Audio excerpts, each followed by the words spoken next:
ॐ श्री ललिता महात्रिपुरसुन्दर्यै नमः।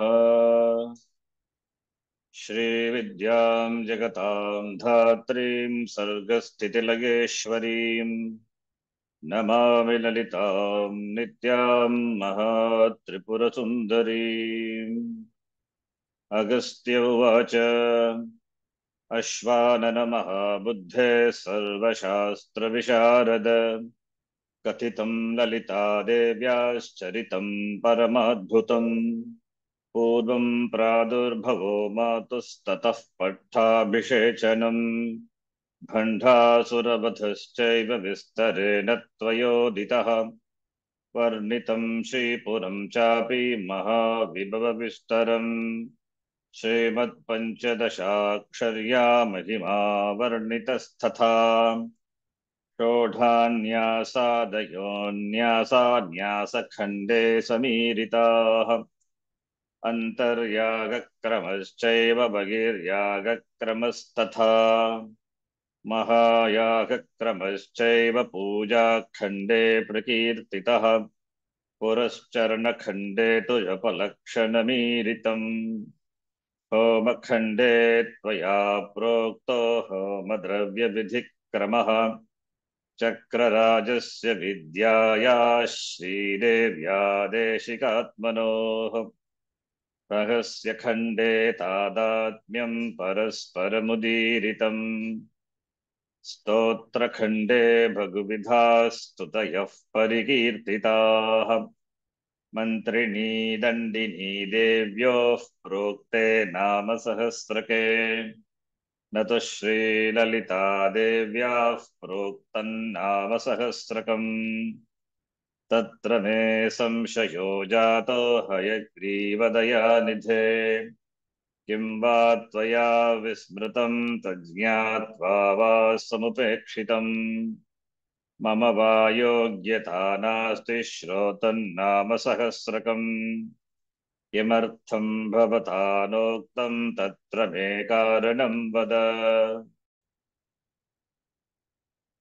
सूत उवाच इति पृष्टो हयग्रीवो मुनिना कुम्भजन्मना प्रहृष्टो वचनं प्रागतापसं कुम्भसम्भवम् श्रीहयग्रीव उवाच लोपामुद्रापतेगस्त्य सावधानमनः शृणु नाम्नां सहस्रं यन्नोक्तं कारणं तद्वदामि ते रहस्यमिति मत्वाहं नोक्तवांस्तेन चान्यथा पुनश्च पृच्छते भक्त्या तस्मात् तत्ते वदाम्यहम् ब्रूयाच्छिष्याय भक्ताय रहस्यमपि देशिकः भवता न प्रदेयं स्यादभक्ताय कदाचन न शठाय न दुष्टाय न विश्वासाय कर्हिचित् श्रीमातृभक्तियुक्ताय श्रीविद्याराजवेदिने उपासकाय शुद्धाय देयन्नाम सहस्रकम् यानि नाम सहस्राणि सद्यः सिद्धिप्रदानि वै तन्त्रेषु ललिता देव्यास्तेषु मुख्यमिदं मुने श्रीविद्यैव तु मन्त्राणां तत्र कादिर्यथा परा पुराणां श्रीपुरमिव शक्तीनां ललिता यथा श्रीविद्योपासकानां च यथा देवो परः शिवः तथा नाम सहस्रेषु वरमेतत्प्रकीर्तितम् यथास्य पठनाद् देवी प्रीयते ललिताम्बिका अन्यनाम सहस्रस्य पाठा न प्रीयते तथा श्रीमातुः प्रीतये तस्मादनिशं कीर्तयेदिदम् बिल्वपत्रैश्चक्रराजे योर्चयेल्ललिताम्बिकाम् पद्मैर्वा तुलसी पुष्पैरेभिर्नाम सहस्रकैः सद्यः प्रसादं कुरुते तस्य सिंहासनेश्वरी चक्राधिराजमभ्यर्च्य जप्त्वा पञ्चदशाक्षरीम् जपान्ते कीर्तये नित्यम् इदं नाम सहस्रकम् जपपूजाद्यशक्तश्चेत् पठेन्नाम सहस्रकम् साङ्गार्चने साङ्गजपे यत्फलं तदवाप्नुयात् उपासने स्तुतिरन्याः पठेदभ्युदयो हि सः इदं नाम सहस्रं तु कीर्तयेन्नित्यकर्मवत् चक्रराजार्चनं देव्या जपो नाम्नां च कीर्तनम् भक्तस्य कृत्यमेतावदन्यदभ्युदयं विदुः भक्तस्यावश्यकमिदं नाम साहस्रकीर्तनम् तत्र हेतुं प्रवक्ष्यामि शृणुत्वं कुम्भसम्भव पुरा श्रीललिता देवी भक्तानां हितकाम्यया वाग्देवीर्वशिनी मुख्याः समाहूयेदमब्रवीत् वाग्देवता वशिन्याद्याः शृणुध्वं वचनं मम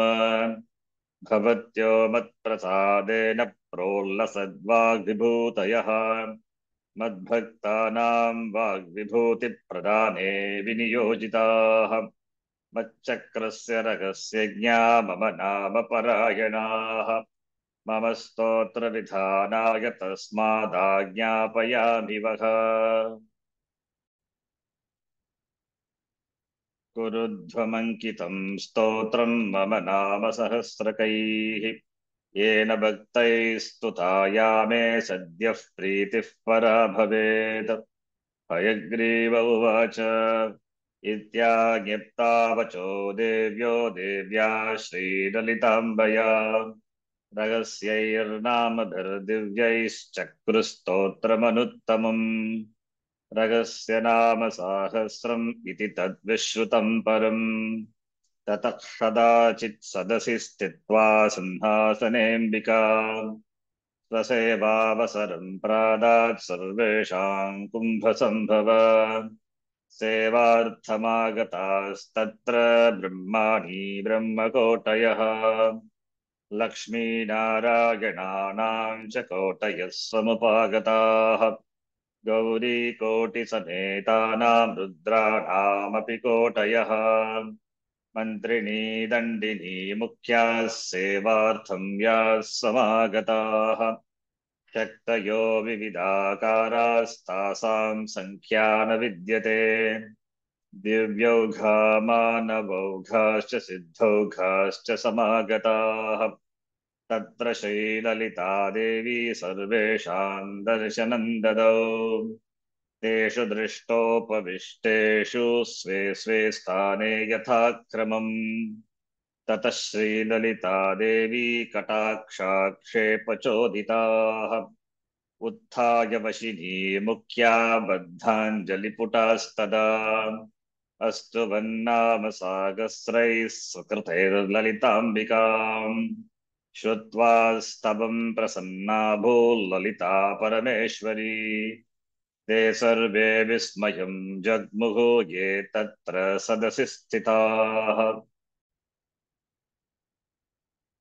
ततः प्रोवाच ललिता सदस्यान् देवतागणान्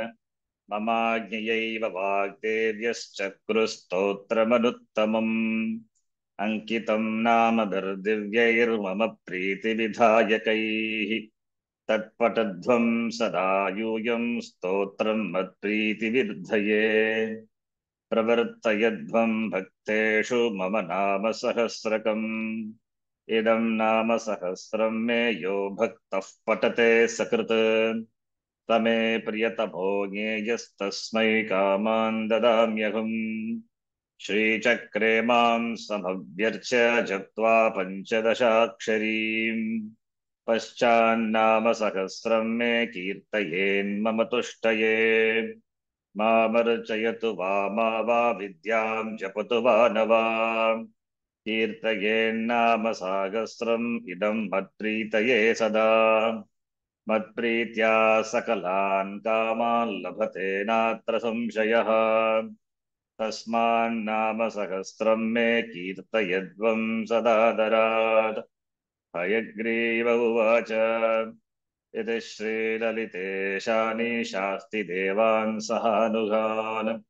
तदाज्ञया तदारभ्य ब्रह्म विष्णुमहेश्वराः शक्तयो मन्त्रिणी मुख्या इदन्नाम सहस्रकम् पठन्ति भक्त्या सततं ललिता परितुष्टये तस्मादवश्यं भक्तेन कीर्तनीयमिदं मुने आवश्यकत्वे हेतुस्ते मया प्रोक्तो मुनीश्वर इदानीं नाम साहस्रं वक्ष्यामि श्रद्धया शृणु इति श्रीब्रह्माण्डपुराणे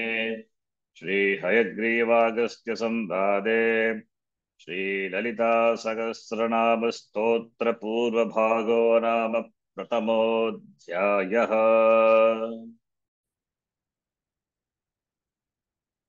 न्यासः। ॐ अस्य श्रीललितासहस्रनामस्तोत्रमाला महामन्त्रस्य वशिन्यादिवाग्देवता ऋषयः अनुष्ठुप् छन्दः श्रीललिता परमेश्वरी देवता श्रीमद्वाग्भवकूटेति बीजम् मध्यकूटेति शक्तिः शक्तिकूटेति कीलकम् ॐ करन्यासः। ॐ ऐं अङ्गुष्ठाभ्यां नमः। ॐ क्लीं तर्जनीभ्यां नमः। ॐ सौः मध्यमाभ्यां नमः। ॐ सौः अनामिकाभ्यां नमः। ॐ क्लीं कनिष्ठिकाभ्यां नमः। ॐ ऐं करतलकरपृष्ठाभ्यां नमः। अङ्गन्यासः। ॐ ऐं हृदयाय नमः। ॐ क्लीं शिरसे स्वाहा। ॐ सौः शिखायै वषट्। ॐ सौः कवचाय हुम्। ॐ क्लीं नेत्रत्रयाय वौषट्। ॐ ऐं अस्त्राय फट्। ॐ भूर्भुवः सुवरोमिति दिग्बन्धः। ॐ मम श्रीललिता महात्रिपुरसुन्दरी प्रसादसिद्धिद्वारा चिन्तितफला वाप्त्यर्थे जपे विनियोगः। ध्यानम् सिन्दूरारुणविग्रहां त्रिनयनामाणिक्यमौलिस्फुरत् तारानायकशेखरां स्मितमुखीमापीनवक्षोरुहाम् पाणिभ्यामलिपूर्णरत्नचषकं रक्तोत्पलं बिभ्रतीम् सौम्यां रत्नघटस्थरक्तचरणां ध्यायेत् परामम्बिकाम् अरुणां करुणातरङ्गिताक्षीं धृतपाशाङ्कुशपुष्पबाणचापाम् अणिमादिभिरावृतां मयूकैरहमित्येव विभावये भवानीम् ध्यायेत् पद्मासनस्थां विकसितवदनां पद्मपत्रायताक्षीम् हेमाभां पीतवस्त्रां करकलितलसद्येमपद्मां वराङ्गीम् सर्वालङ्कारयुक्तां सततमभयदां भक्तनम्रां भवानीम् श्रीविद्यां शान्तमूर्तिं सकलसुरनुतां सर्वसम्पत्प्रदात्रीम् सकुङ्कुमविलेपनामलिकचुम्बिकस्तूरिकाम् समन्दगसिते क्षणां सशरचापपाशाङ्कुशाम् अशेषजनमोगिनीमरुणमाल्यभूषाम्बराम् जपाकुसुमभासुरां जपविदौ स्मरेदम्बिकाम्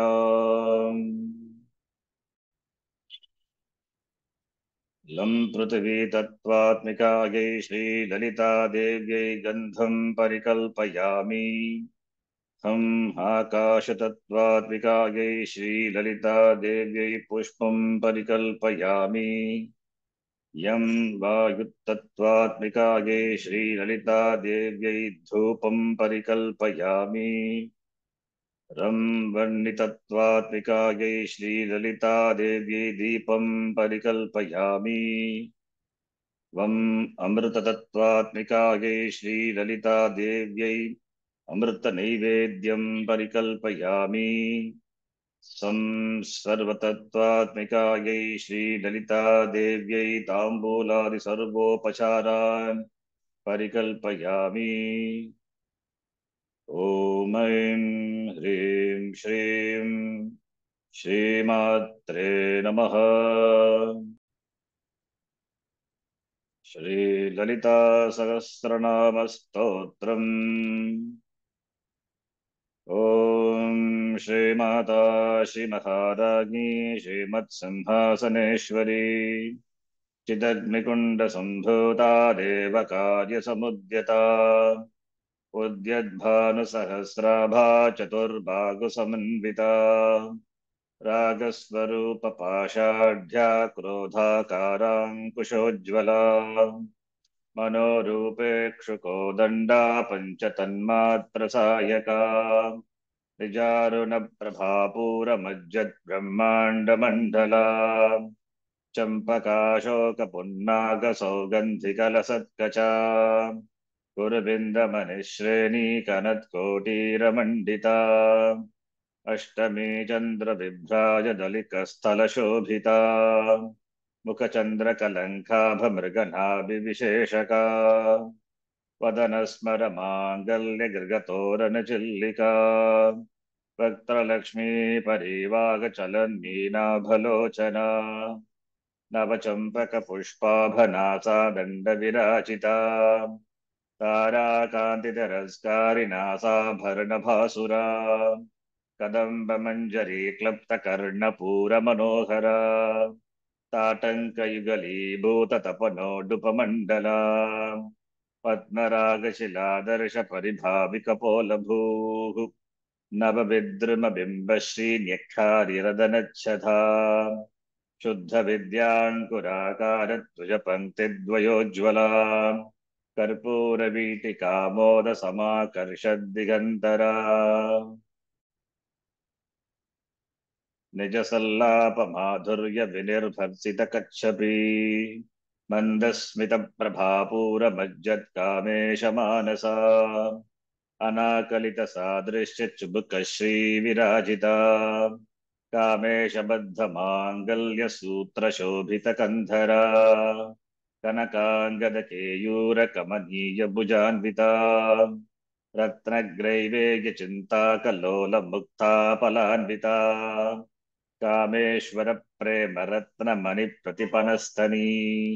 नाभ्यालवालरोमालिलतापलकुचद्वयी लक्ष्यरोमलताधारता समुन्नेयमध्यमा स्तनभारदलन्मध्यपट्टबन्धवलित्रया अरुणारुणकौसुम्बवस्त्रभास्वत्कटीतटी रत्नकिङ्किणिकारम्यरशनादामभूषिता कामेशज्ञातसौभाग्यमार्दवोरुद्वयान्विता माणिक्यमुकुटाकारजानुद्वयविराजिता इन्द्रगोपपरिक्षिप्तस्मरतो नाभजङ्गिका गूढगुल्फा कूर्मपृष्ठजगिष्टुप्रपदान्विता नखधीदिति सञ्चन्ननमज्जनतमो गुणा पदद्वयप्रभाजालपराकृतसरोरुहा सिञ्जानमणिमञ्जीरमण्डितश्रीपदाम्बुजा अरालीमन्दगमना महालावण्यशेवधिः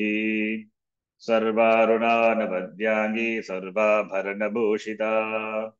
शिवकामेश्वराङ्कस्था शिवा स्वाधीनवल्लभा सुमेरुमध्यशृङ्गस्था श्रीमन्नगरनायिका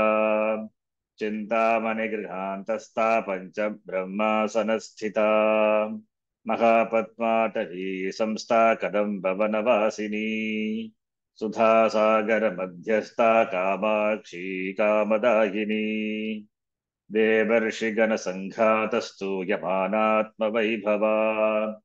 बण्ढासुरवधोद्युक्तशक्तिसेना समन्विता सम्पत्करी समारूढ सिन्धुरव्रज सेविता अश्वारूढाधिष्ठिताश्वकोटिकोटिभिरावृता चक्रराजरथारूढ सर्वायुध परिष्कृता ये य चक्ररथारूढ मन्त्रिणी परिसेविता गिरिचक्ररथारूढ दण्डनाथा पुरस्कृता ज्वालामालिनिकाक्षिप्तवह्निप्राकारमध्यगा भण्डसैन्यवधोद्युक्तशक्तिविक्रमहर्षिता नित्या पराक्रमाटोपनिरीक्षणसमुत्सुका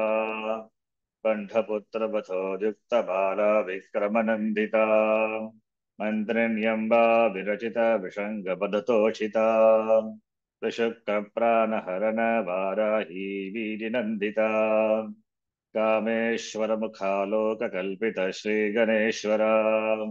महागणेश निर्भिन्न विघ्नयन्त्र प्रहर्षिता बन्धासुरेन्द्र निर्मुक्त शस्त्र प्रत्यस्त्रवर्षिणी कराङ्गुलिनखोत्पन्न नारायण दशाकृतिः महापाशुपतास्त्राग्नि निर्दग्धा सुरसैनिका कामेश्वरास्त्र निर्दग्ध सबण्डा सुरशून्यका ब्रह्मोपेन्द्र महेन्द्रादिदेव संस्तुत वैभवा हर नेत्राग्निसन्दग्ध काम सञ्जीवनौषधिः श्रीमद्वाग्भवकूटैक स्वरूप मुख पंकजा कंठादक्षटिपर्यन्त मध्यकूटस्वरूपिणी शक्तिकूटैकतापन्न कट्यधो भागधारिणी मूलमन्त्रात्मिका मूलकूटत्रयकलेबरा कुलामृतैकरसिका कुलसङ्केतपालिनी कुलाङ्गना कुलान्तस्था कौलिनी कुलयोगिनी अकुला समयान्तस्था समयाचार तत्परा मूलाधारैकनिलया ब्रह्मग्रन्थिविभेदिनी मणिपूरान्तरुदिता विष्णुग्रन्थिविभेदिनी आज्ञाचक्रान्तरालस्था रुद्रग्रन्थिविभेदिनी सहस्राराम्बुजारूढा सुधासारा विवर्षिणी तडिल्लता समरुचिश्चक्रोपरि संस्थिता महाशक्तिः कुण्डलिनी दिशतन्तु तनीयसी भवानी भावनागम्या भवारण्यकुटारिका भद्रप्रिया भद्रमूर्तिर्भक्तसौभाग्यदायिनी भक्तिप्रिया भक्तिगम्या भक्तिवश्या भयापहा शाम्भवी शारदाराध्या शर्वाणी शर्मदायिनी शाङ्करी श्रीकरी साध्वी शरच्चन्द्रनिभानना शातोदरी शान्तिमती निराधारा निरञ्जना निर्लेपा निर्मला नित्या निराकारा निराकुला निर्गुणा निष्कला शान्ता निष्कामा निरुपप्लवा नित्यमुक्ता निर्विकारा निष्प्रपञ्चा निराश्रया नित्यशुद्धा नित्यबुद्धा निरवध्या निरन्तरा निष्कारणा निष्कलङ्का निरुपाधिर्निरीश्वरा निरागारागमथनी निर्मदा मदनाशिनी निश्चिन्ता निरहङ्कारा निर्मोहा मोहनाशिनी निर्ममा ममता हन्त्री निष्पापा पापनाशिनी निष्क्रोधा क्रोधशमनी निर्लोभा लोभनाशिनी निस्संशया संशयग्नि निर्भवा भवनाशिनी निर्विकल्पा निराबाधा निर्भेदा भेदनाशिनी निर्नाशा मृत्युमथनी निष्क्रिया निष्परिग्रहा निस्तुला नीलचिकुरा निरपाया निरत्यया दुर्लभा दुर्गमा दुर्गा दुःखहन्त्री सुखप्रदा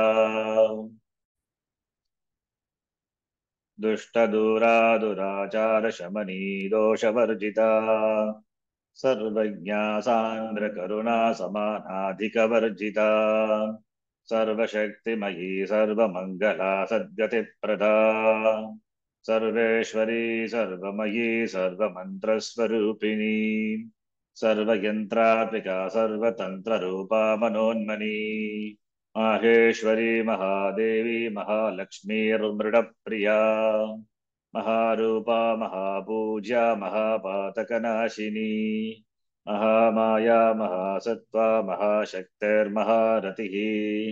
महाभोगा महेश्वर्या महावीर्या महाबला महाबुद्धिर्महासिद्धिर्महायोगेश्वरेश्वरी महातन्त्रा महामन्त्रा महायन्त्रा महासना महायागक्रमाराध्या महाभैरवपूजिता महेश्वर महाकल्प महाताण्डवसाक्षिणी महाकामेश महिषी महात्रिपुरसुन्दरी चतुष्षष्ट्युपचाराढ्या चतुष्षष्टिकलामयी महाचतुष्षष्टिकोटियोगिनी गणसेविता मनुविद्या चन्द्रविद्या चन्द्रमण्डलमध्यगा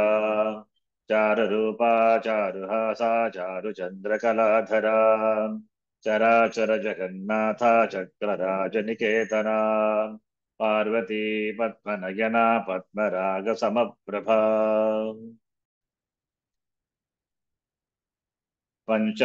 पञ्चप्रेतासनासीना पञ्चब्रह्मस्वरूपिणी चिन्मयी परमानन्दा विज्ञानघनरूपिणी ध्यानध्यातृध्येयरूपा धर्माधर्मविवर्जिता विश्वरूपा जागरिणी सुपन्ती तेजसात्मिका सुप्ता प्राज्ञात्मिका तुर्या सर्वावस्था विवर्जिता सृष्टिकर्त्री ब्रह्मरूपा गोप्त्री गोविन्दरूपिणी संहारिणी रुद्ररूपा तिरोधानकरीश्वरी सदाशिवानुग्रहदा पञ्चकृत्यपरायणा भानुमण्डलमध्यस्था भैरवी भगमालिनी पद्मासना भगवती पद्मनाभसहोदरी उन्मेषनिमिषोत्पन्न विपन्न भुवनावलिः सहस्रशीर्षवदना सहस्राक्षी सहस्रपात् आब्रह्मकीटजननी वर्णाश्रमविधायिनी निजाज्ञारूपनिगमा पुण्या पुण्यफलप्रदा श्रुतिसीमन्तसिन्दूरिकृतपादाब्जधूलिका सकलागमसन्दोगशुक्तिसम्पुटमौक्तिका पुरुषार्थप्रदा पूर्णा भोगिनी भुवनेश्वरी अम्बिकानादिनिधना हरिब्रह्मेन्द्रसेविता नारायणी नादरूपा नामरूपविवर्जिता ह्रीङ्कारी ह्रीमती हृद्या हेयोपादेयवर्जिता राजराजार्चिता राज्ञी रम्या राजीवलोचना रञ्जनी रमणीरस्या रणत्किङ्किणी मेखला रमा राकेन्दुवदना रतिरूपा रतिप्रिया रक्षाकरी राक्षसग्नी रामा रमणलम्पटा काम्या कामकलारूपा कदम्बकुसुमप्रिया कल्याणी जगती कन्दा करुणा रससागरा कलावती कलालापा कान्ता कादम्बरी प्रिया वरदा वामनयना वारुणी मदविह्वला विश्वादिका वेदवेद्या विन्ध्याचलनिवासिनी विधात्री वेदजननी विष्णुमाया विलासिनी क्षेत्रस्वरूपा क्षेत्रेशी क्षेत्रक्षेत्रज्ञपालिनी क्षयवृद्धिविनिर्मुक्ता क्षेत्रपालसमर्चिता विजया विमला वन्द्या वन्दारुजनवत्सला वाग्वादिनी वामकेशी वह्निमण्डलवासिनी भक्तिमत्कल्पलतिका पशुपाशविमोचिनी संहृता शेषपाषण्डा सदाचारप्रवर्तिका तापत्रयाग्निसन्तप्तः समाह्लादनचन्द्रिका तरुणी तापसाराध्या तनुमध्या तमोपहा चितिस्तत्पदलक्ष्यार्था चिदेकरस्वरूपिणी स्वात्मानन्दलवीभूतब्रह्माद्यानन्दसन्ततिः परा प्रत्यक्षिती रूपा पश्यन्ती परदेवता मध्यमा वैखरी रूपा भक्तमानसहंसिका कामेश्वर प्राणनाडी कृतज्ञा कामपूजिता शृंगार रस संपूर्णा जया जालंधरस्थिता ओड्यानपीठनिलया बिन्दुमण्डलवासिनी रहो यागक्रमाराध्या रहस्तर्पणतर्पिता सद्यः प्रसादिनी विश्वसाक्षिणी साक्षिवर्जिता षडङ्गदेवता युक्ता षड्गुण्यपरिपूरिता नित्यक्लिन्ना निरुपमा निर्वाणसुखदायिनी नित्या षोडशिकारूपा श्रीकण्ठार्धशरीरिणी प्रभावती प्रभारूपा प्रसिद्धा परमेश्वरी मूलप्रकृतिरव्यक्ता व्यक्ता व्यक्तस्वरूपिणी व्यापिनी विविधाकारा विद्या विद्यास्वरूपिणी महाकामेश नयन कुमुदाक्लादकौमुदी भक्तहार्दतमो भेद भानुमद्भानुसन्ततिः शिवदूती शिवाराध्या शिवमूर्तिः शिवङ्करी शिवप्रिया शिवपरा शिष्टेष्टा शिष्टपूजिता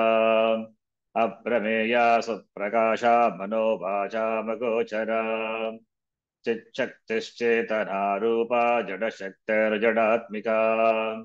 गायत्री व्याहृतिः सन्ध्या द्विजवृन्दनिषेविता तत्त्वासना तत्त्वमयी पञ्चकोशान्तरस्थिता निस्सीममहिमा नित्ययौवना मदशालिनी मदघूर्णितरक्ताक्षी मदपाटलकण्ठभूः चन्दनद्रवदिग्धाङ्गी चाम्पेयकुसुमप्रिया कुशला कोमलाकारा कुरुकुल्लाकुलेश्वरी कुलकुण्डालया कौलमार्गतत्परसेविता कुमारगणनाथाम्बा तुष्टिः पुष्टिर्मतिर्धृतिः शान्तिः स्वस्तिमती कान्तिर्नन्दिनी विघ्ननाशिनी तेजोवती तृणयना लोलाक्षी कामरूपिणी मालिनी हंसिनी माता मलयाचलवासिनी सुमुखी नलिनी शुभ्रो शोभना सुरनायिका कालकण्ठी कान्तिमती क्षोभिनी सूक्ष्मरूपिणी वज्रेश्वरी वामदेवी वयोवस्था विवर्जिता सिद्धेश्वरी सिद्धविद्या सिद्धमाता यशस्विनी विशुद्धिचक्रनिलया रक्तवर्णा त्रिलोचना खट्वाङ्गादिप्रकरणा वदनैकसमन्विता पायसानप्रिया त्वक्स्था पशुलोकभयङ्करी अमृतादिमहाशक्तिसमृदा नागिनीश्वरी अनाहताब्जनिलया श्यामा भावदनद्वया द्रंष्टोज्ज्वलाक्षमालादिधरा रुधिरसंस्थिता कालरात्र्यादिशक्त्योघभृता स्निग्धोदनप्रिया महावीरेन्द्रवरदा राकिन्यम्बा स्वरूपिणी मणिपूराब्जनिलया वदनत्रयसंयुता वज्रादिकायुधोपेता नामर्यादिभिरावृता रक्तवर्णा मांसनिष्ठा गुडानप्रीतमानसा समस्तभक्तसुखदा लाकिन्यम्बा स्वरूपिणी स्वाधिष्ठानां भुजगता चतुर्वक्त्रमनोहरा शूलाद्यायुधसम्पन्ना पीतवर्णातिगर्विता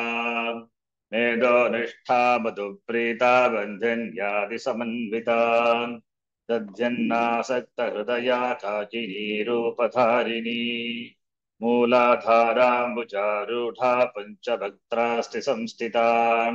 अंकुशादिप्रहरणा वरथादिनिषेविता मुद्गौदनासक्तचित्ता साकेन्यम्बा स्वरूपिणी आज्ञाचक्राब्जनिलया शुक्लवर्णा षडानना मज्जा संस्था हंसवती मुख्यशक्तिसमन्विता हरिद्रानैकरसिका हाकिनीरूपधारिणी सहस्रदलपद्मस्था सर्ववर्णोपशोभिता सर्वायुधधरा शुक्लसंस्थिता सर्वतोमुखी सर्वोदनप्रीतचित्ता या किन्यम्बा स्वरूपिणी स्वाहा स्वधा मतिर्मेधा श्रुतिस्मृतिरनुत्तमा पुण्यकेतिः पुण्यलभ्या पुण्यश्रवणकीर्तना पुलोमजाचिता बन्धमोचने बन्धुरालका विमर्शरूपिणी विद्याभ्यदादिजगत्प्रसूः सर्वव्याधिप्रशमनी सर्वमृत्युनिवारिणी अग्रगण्या चिन्त्यरूपा कलिकल्मषनाशिनी कात्यायनी कालहन्त्री कमलाक्षनिषेविता ताम्बूलपूरितमुखी दाडिमी कुसुमप्रभा मृगाक्षी मोहिनी मुख्या मृडानी मित्ररूपिणी नित्यतृप्ता भक्तिनिधिर्नियन्त्री निखिलेश्वरी मैत्र्यादिवासना लभ्या महाप्रलयसाक्षिणी पराशक्तिः परा निष्ठा प्रज्ञानघनरूपिणी माद्वीपानालसा मत्ता मातृका वर्णरूपिणी महाकैलासनिलया मृणालमृदुदोर्लता महनीया दया मूर्तिर्महासाम्राज्यशालिनी आत्मविद्या महाविद्या श्रीविद्या कामसेविता श्रीषोडशाक्षरी विद्या त्रिकूटा कामकोटिका कटाक्षकिङ्करी भूतकमला कोटिसेविता शिरस्थिता चन्द्रनिभा भालस्तेन्द्रधनुः प्रभा हृदयस्तारविप्रख्या त्रिकोणान्तरदीपिका दाक्षायणी दैत्यहन्त्री दक्षयज्ञविनाशिनी दरान्दोलितदीर्घाक्षी दरहासोज्ज्वलन्मुखी गुरुमूर्तिर्गुणनिधिर्गोमाता गुगजन्मभूः देवेशी दण्डनीतिस्तादहराकाशरूपिणी प्रतिपन्मुख्यराकान्ततिथिमण्डलपूजिता कलात्मिका कलानाथा काव्यालापविनोदिनी सचामररमावाणी सव्यदक्षिणसेविता आदिशक्तिरमेयात्मा परमा पावनाकृतिः अनेककोटिब्रह्माण्डजननी दिव्यविग्रहा क्लीङ्कारी केवला गुह्या कैवल्यपददायिनी त्रिपुरा त्रिजगद्वन्द्या त्रिमूर्तिर्त्रिदशेश्वरी त्र्यक्षरी दिव्यगन्धाढ्या सिन्दूरतिलकाञ्चिता उमा शैलेन्द्रतनया गौरी गन्धर्वसेविता विश्वगर्भा स्वर्णगर्भा वरदा वागधीश्वरी ध्यानगम्या परिच्छेद्या ज्ञानदा ज्ञानविग्रहा सर्ववेदान्तसंवेद्या सत्यानन्दस्वरूपिणी लोपामुद्रार्चिता लीला क्लृप्तब्रह्माण्डमण्डला अदृश्यादृश्यरहिता विज्ञात्री वेद्यवर्जिता योगिनी योगदा योग्या योगानन्दा युगन्धरा इच्छाशक्तिज्ञानशक्तिक्रियाशक्तिस्वरूपिणी सर्वाधारा सुप्रतिष्ठा सदसद्रूपधारिणी अष्टमोतिरजा जैत्री लोकयात्रा विधायिनी एकाकिनी भूमरूपा निर्द्वैताद्वैतवर्जिता अन्नदा वसुधा वृद्धा ब्रह्मात्मैक्यस्वरूपिणी बृहती ब्राह्मणी ब्राह्मी ब्रह्मानन्दा बलिप्रिया भाषारूपा बृहत्सेना भावा भावविवर्जिता सुखाराध्या शुभकरी शोभना सुलभा गतिः राजराजेश्वरी राजरागिनी राजवल्लभा राजत्कृपा राजपीठनिवेशित निजाश्रिता राजलक्ष्मी घोषनाथा चतुरङ्गबलेश्वरी साम्राज्यदागिनी सत्यसन्धा सागरमेखला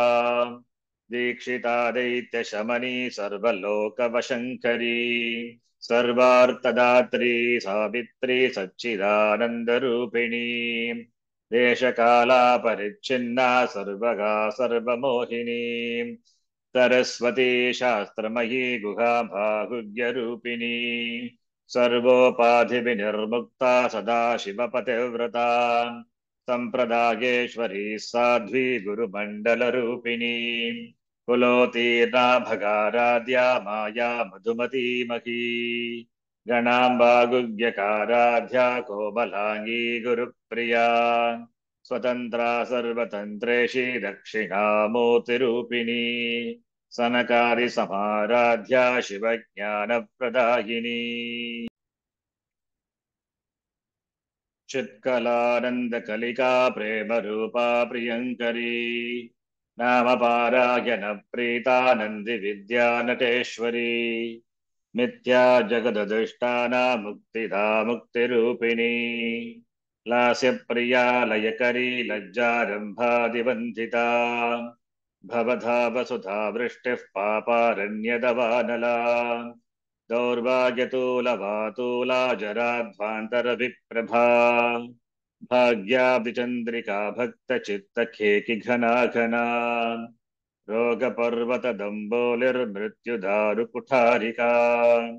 महेश्वरी महाकाली महाग्रासा महाशना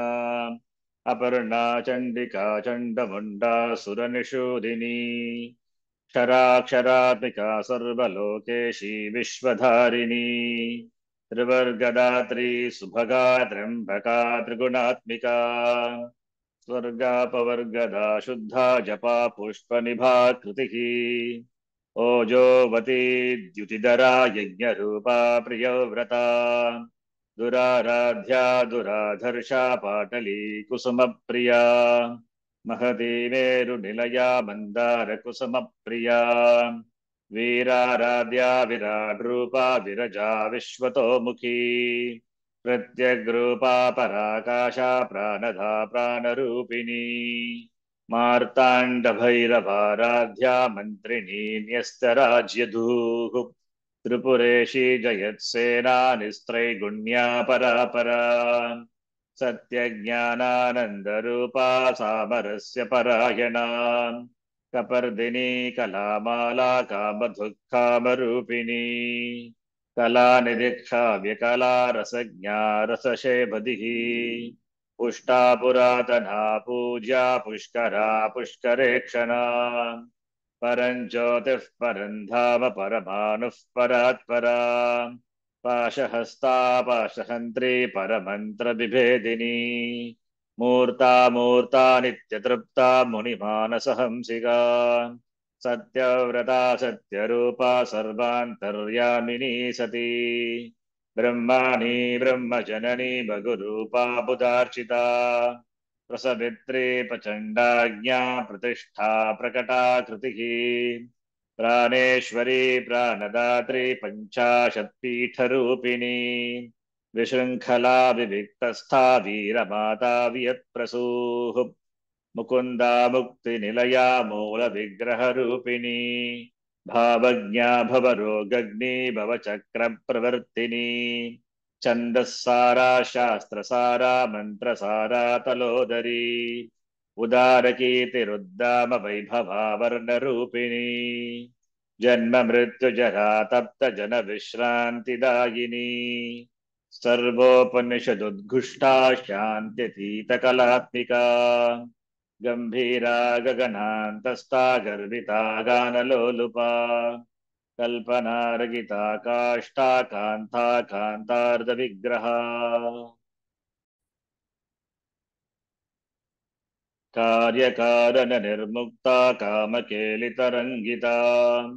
कनत्कनकताटङ्का लीला विग्रहधारिणी अजाक्षयविनिर्मुक्ता मुग्धा क्षिप्रप्रसादिनी अन्तर्मुखसमाराध्या बहिर्मुखसुदुर्लभा त्रये त्रिवर्गनिलया त्रस्ता त्रिपुरमालिनी निरामया निरालम्बा स्वात्मा रामा सुधा श्रुतिः संसारपङ्कनिर्मग्नसमुद्धरणपण्डिता यज्ञप्रिया यज्ञकर्त्री यजमानस्वरूपिणी धर्माधाराधनाध्यक्षा धनधान्यविवर्धिनी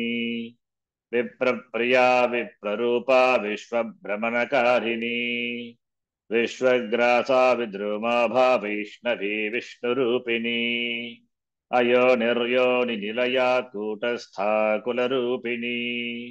वीरगोष्ठी प्रिया वीरा नैष्कर्म्यानादरूपिणी विज्ञानकलना कल्या विदग्धा बैन्दवासना तत्त्वाधिका तत्त्वमयी तत्त्वमर्थस्वरूपिणी सामगानप्रिया सौम्या सदाशिवकुटुम्बिनी सव्यापसव्यमार्गस्था सर्वापद्विनिवारिणी स्वस्था स्वभावमधुरा धीरा धीरसमर्चिता चैतन्यार्घ्यसमाराध्या चैतन्यकुसुमप्रिया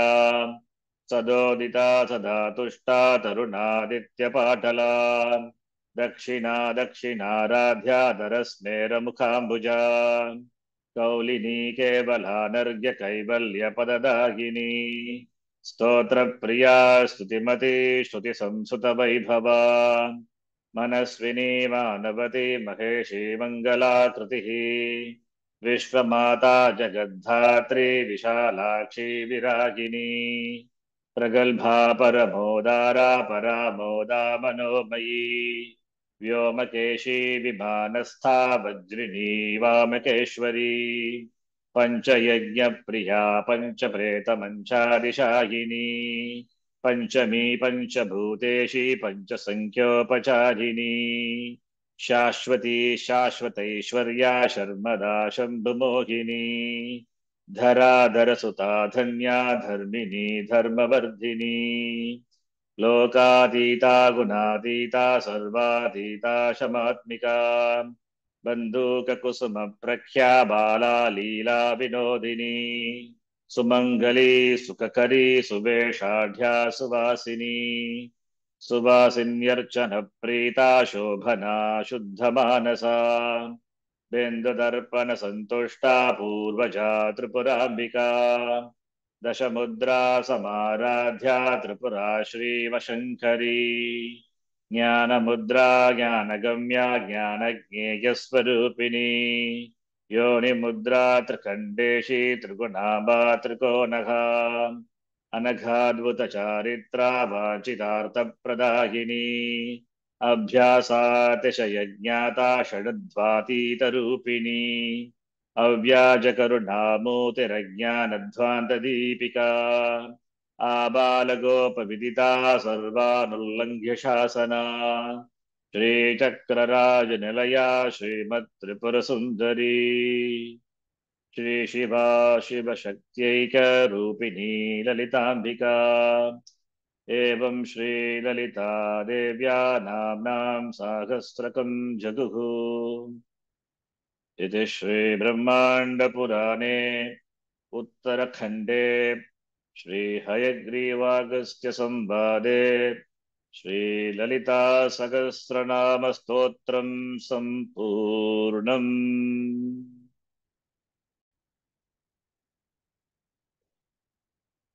उत्तर अङ्गन्यासः ॐ ऐं हृदयाय नमः ॐ क्लीं शिरसे स्वाहा ॐ सौः शिखायै वषट् ॐ सौः कवचाय हुम् ॐ क्लीं नेत्रत्रयाय वौषट् ॐ ऐं अस्त्राय फट् ॐ भूर्भुवः सुवरोमिति दिग्विमोकः ध्यानम् सिन्दूरारुणविग्रहां त्रिनयनां माणिक्यमौलिस्फुरत् तारानायकशेखरां